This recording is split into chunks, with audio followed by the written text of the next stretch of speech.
2013 की घटना है और 2025 में आखिरी आरोपी जो इस केस में शामिल था, इस प्रकरण में शामिल था, जशपुर पुलिस ने उसे पकड़ा। तो आप सोचिए 2013 में उसकी उम्र 14-15 साल थी और अब 2025 में जब उसे गिरफ्तार किया गया तो पुलिस भी हैरान थी, पुलिस भी कंफ्यूज थी। 9 में से 7 आरोपी तत्काल पकड़े गए, 2 आरोपी फरार थे। उनमें से एक आरोपी इस घटना के 4 साल बाद मर जाता है, यानी कि उसकी मौत हो जाती है। लेकिन 9वां नंबर का जो आरोपी था, जो नाबालिग था, इस घटना में रोचक बात यह है, इस घटना में हैरानी की बात यह है, घसीटते हुए चौक पर ले जाते हैं। 150 मीटर तक घसीटने के बाद उसकी मां को वहां पर पकड़कर बांध कर रखा जाता है और उसके सामने, यानी कि एक मां के सामने बेटी के साथ गैंगरेप किया जाता है। बारी बारी से गैंगरेप होता है। 9 लोगों ने मिलकर बेटी के साथ गैंगरेप किया और उसके बाद उसकी सामने उसकी मां की हत्या कर दी।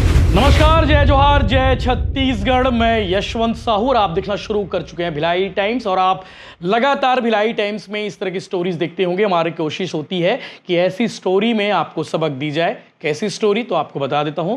छत्तीसगढ़ में जादू टोना के शक में हत्या, मारपीट, विवाद बहुत कॉमन है, बहुत आम बात है। किसी को भी टोनी कह देते हैं लोग और उसके साथ मारपीट करते हैं या फिर उसकी हत्या कर देते हैं। उसके परिवार को प्रताड़ित किया जाता है, गांव से बहिष्कार कर दिया जाता है। ऐसे ढेरों मामले होंगे, सैकड़ों हजारों मामले होंगे। इस तरह के मामले मुझे लगता है कि हर दूसरे थाने में कहीं ना कहीं केस रजिस्टर्ड रहता है।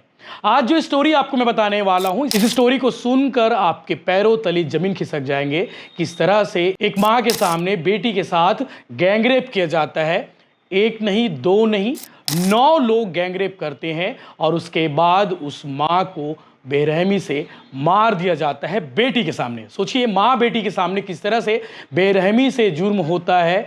और उसके बाद पुलिस के लिए चैलेंज रहता है कि उन 9 आरोपियों को किस तरह से पकड़ा जाए। 9 में से 7 आरोपी तत्काल पकड़े गए, 2 आरोपी फरार थे।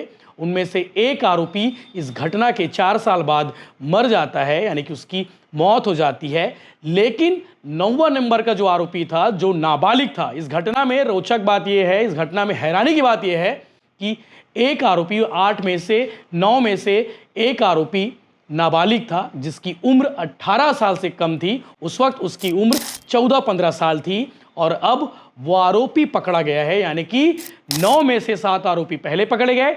8वां आरोपी फरार था, जिसकी मौत हो गई फरारी काटते काटते। और 9वें नंबर के आरोपी को जशपुर पुलिस ने गिरफ्तार किया है। मुंबई में जाकर बोरीवली इलाके में कंस्ट्रक्शन कंपनी में काम कर रहा था, मजदूरी का काम कर रहा था। अपना नाम बदल लिया था, साथ ही साथ भेष भी उसने बदल लिया था। 2013 की घटना है और 2025 में आखिरी आरोपी जो इस केस में शामिल था, इस प्रकरण में शामिल था, जशपुर पुलिस ने उसे पकड़ा। तो आप सोचिए, 2013 में उसकी उम्र 14-15 साल थी और अब 2025 में जब उसे गिरफ्तार किया गया तो पुलिस भी हैरान थी, पुलिस भी कंफ्यूज थी, क्या ये यही आरोपी है। लेकिन पुलिस के पास तकनीकी रूप से पुख्ता सबूत थे, पुलिस के पास मुखबिरी की पक्की खबर थी और उसके बाद गिरफ्तार किया गया आरोपी को। एक पुलिस अफसर की कोशिश होती है कि अपराध से जुड़े मामले में जो भी आरोपी हो उसे सलाखों के पीछे भेजा जाए और यही कोशिश है जशपुर पुलिस की। वहाँ पुलिस कप्तान है IPS शशि मोहन सिंह, जो ऐसे मामलों को लेकर एक ऑपरेशन चला रहे हैं जिसका नाम उन्होंने दिया है ऑपरेशन अंकुश।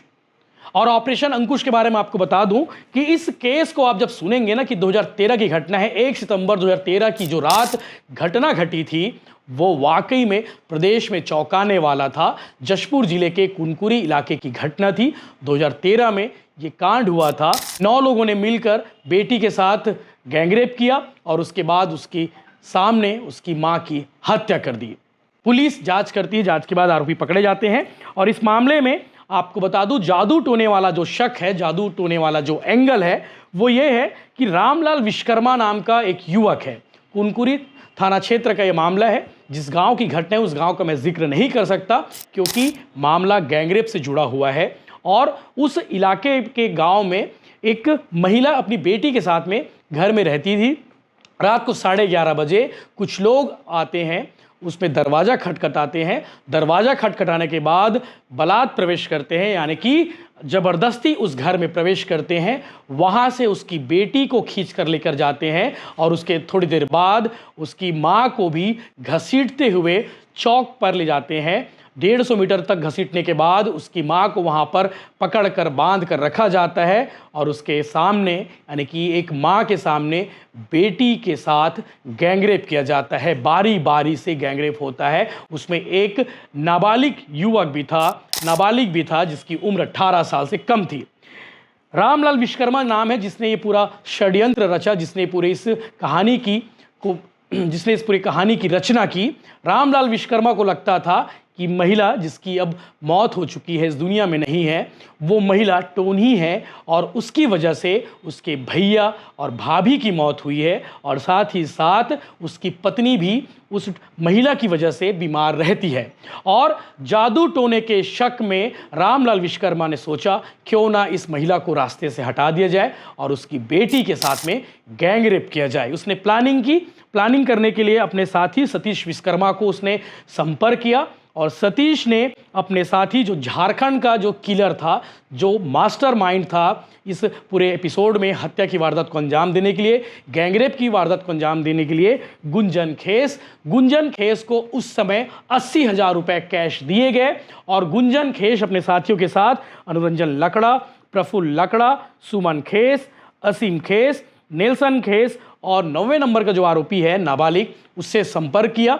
चूँकि आपको बता दूं कि क्योंकि गुंजन खेस झारखंड का मोस्ट क्रिमिनल था, जैसे कि पुलिस ने बताया है, ऐसे कई मामलों को उसने अंजाम दिया है, मारपीट जैसे कई घटना को अंजाम दिया है।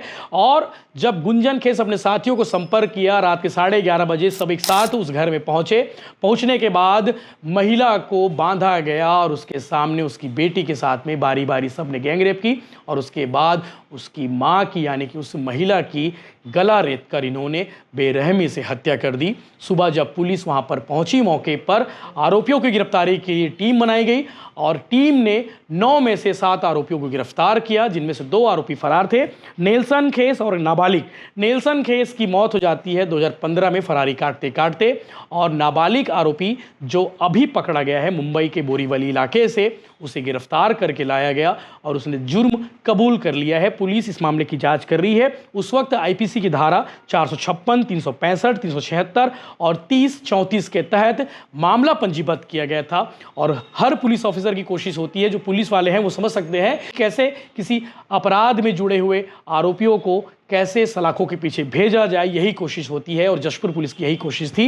इस मामले में आईपीएस शशि मोहन सिंह ने क्या कुछ कहा, ऑपरेशन अंकुश चलाया जा रहा है, पुराने मामले जितने भी पेंडिंग हैं उसे निपटाया जा रहा है। चूँकि आपको बता दें कि ऐसे मामलों को लेकर राज्य सरकार का स्पष्ट निर्देश है कि पेंडिंग नहीं रखना है और जो पुरानी फाइल है उसे ओपन करना। इसीलिए प्रदेश भर की जिले की पुलिस यही काम कर रही है। आने वाले समय में आपको पेंडिंग केस निपटारे को लेकर अपडेट्स मिलते रहेंगे। आगे आप सुनेंगे आईपीएस शशि मोहन सिंह ने क्या कुछ कहा। लेकिन छत्तीसगढ़ में 2013 की ये घटना है और उसके बाद से जादू टोना के जो मामले हैं लगातार बढ़ते जा रहे हैं। आप सबसे अनुरोध है कि जादू टोना इस तरह के अंधविश्वास में ना आकर किसी की जान ना ले, किसी के साथ विवाद ना करे और कानून को अपने हाथ में बिल्कुल ना ले।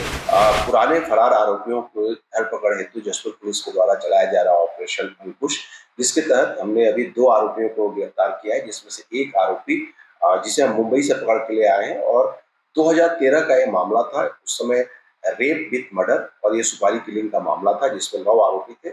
7 को तात्कालिक तौर पर पकड़ा गया था, 2 आरोपी फरार थे, जिसमें एक आरोपी की मृत्यु हो गई थी और ये आरोपी मुंबई में छिप के रह रहा था और जिस समय घटना हुई थी मर्डर की, उस समय ये नाबालिग था, लेकिन अभी ये बालिग है। इसे हम मुंबई में इसका लोकेशन हम लोगों ने ट्रेस आउट किया और उसके बाद यहाँ से लेकर आए और इसे न्यायिक रिमांड पर जेल भेजा जा रहा है। साथ ही दूसरा आरोपी जो 2022 से फरार था और ऑपरेशन अंकुश के तहत इस पर भी हम लोग काम कर रहे थे। पुलिस को सूचना मिली कि ये 376 का फरार आरोपी अभी यहाँ कुनकुरी में आया हुआ है और मुखबिर की सूचना के आधार पर वहाँ दबिश किया गया और इसे गिरफ्तार किया गया और इसे भी न्यायिक रिमांड पर जेल भेजा